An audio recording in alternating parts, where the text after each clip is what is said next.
Sebelum memulai pelajaran, marilah kita membaca doa terlebih dahulu.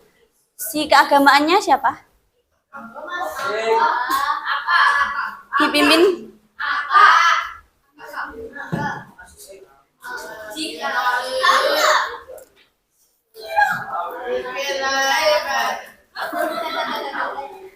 ya udah, daripada kelamaan, marilah kita membaca bacaan basmalah bersama-sama.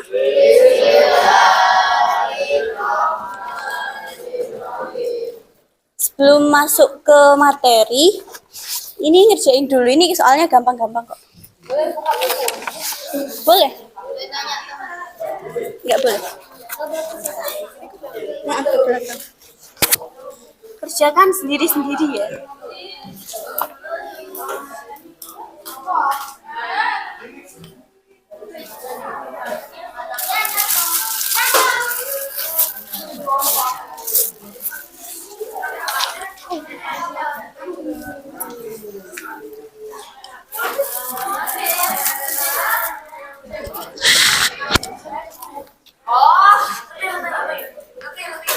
Yang di angka 2 dikumpulin ya.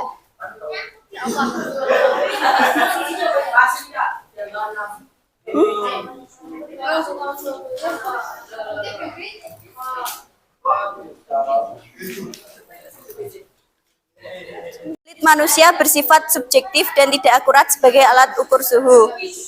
Mengaitkan pengaruh kalor terhadap fenomena tertentu, mengenali karakteristik serta contoh nyata dari konduksi, konveksi, dan radiasi.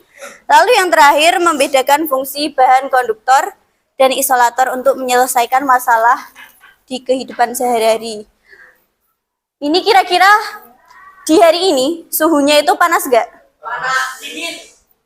Dingin. Ada yang bilang panas, ada yang bilang dingin. Lalu arti kata panas itu apa? Ada yang tahu nggak? Panas, hot. Oke, ini kan ada yang bawa minum nih ya, ada es. Kira-kira kalau kita menyentuh es batu, kalau kita menyentuh air, airnya terasa gimana? Airnya terasa hangat. Oke, selanjutnya hakikat suhu bisa dibaca bersama?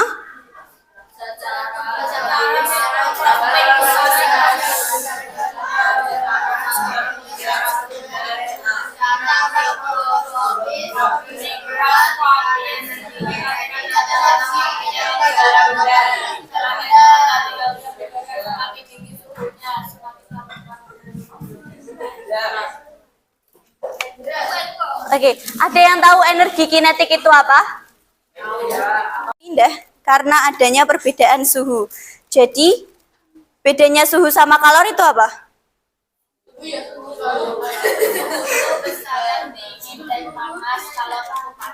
Apa? Ulangi. Kalau suhu itu tadi apa?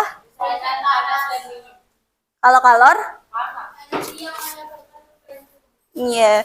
Kalau suhu itu berarti tingkat kepanasannya. Kalau kalor itu energinya.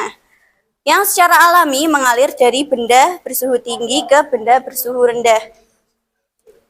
Pernah nggak kalian itu bikin es teh tapi dari air panas terus dikasih air dingin kan jadi hangat. Terus dimasukin es itu kira-kira esnya mengalami apa? Cair, iya. Ini jawaban yang tadi. Dampak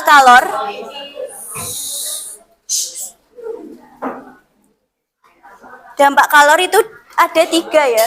Mengubah suhu, mengubah wujud zat, dan mengubah ukuran.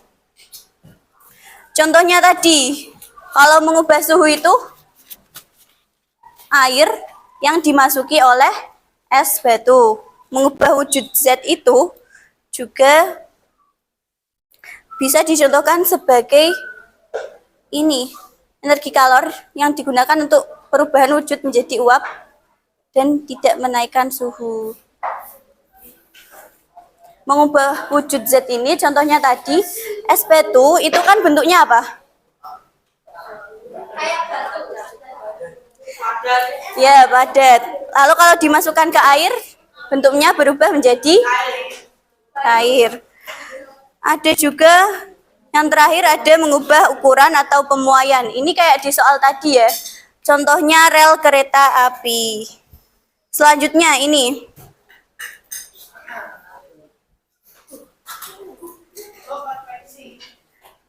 Bisa dibaca yang contohnya. Ayo. Contoh konduksi. Contohnya.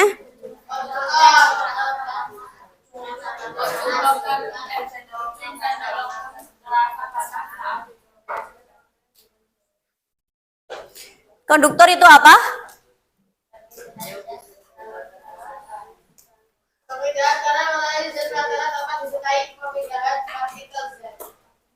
Konduktor, bukan konduksi. Kalau konduktor berarti benda yang bisa menghantarkan panas. Kalau isolator tidak bisa menghantarkan panas. Lalu yang selanjutnya ada konveksi. Konveksi itu berarti perpindahan kalor pada zat cair. Pada zat cair atau gas disertai perpindahan fisik partikel zatnya. Berarti bisa dituliskan seperti ini.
Kalau konduksi melalui zat perantara gas, berarti ini dicentang. Menyebabkan perpindahan kalor gak? Perpindahan partikel?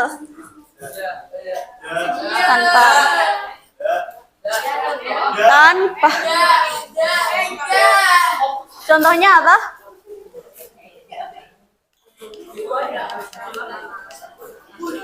Contohnya ujung sendok. Menyetrika? Iya, menyetrika kan itu panasnya berasal dari besi yang digunakan sebagai konduktor. Lalu yang selanjutnya konveksi. Ada zat perantaranya enggak? Konveksi ada zat perantaranya atau tidak?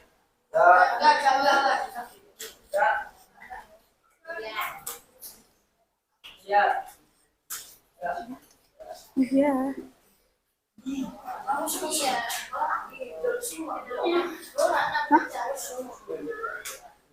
Ada yang masih ingat kenapa konveksi ini menggunakan zat perantara? Ada yang ingat gak?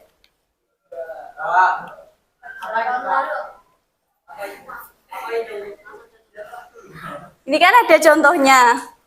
Contohnya, ketika air dipanaskan, ini ada mekanismenya. Kalian pernah ini gak merebus air?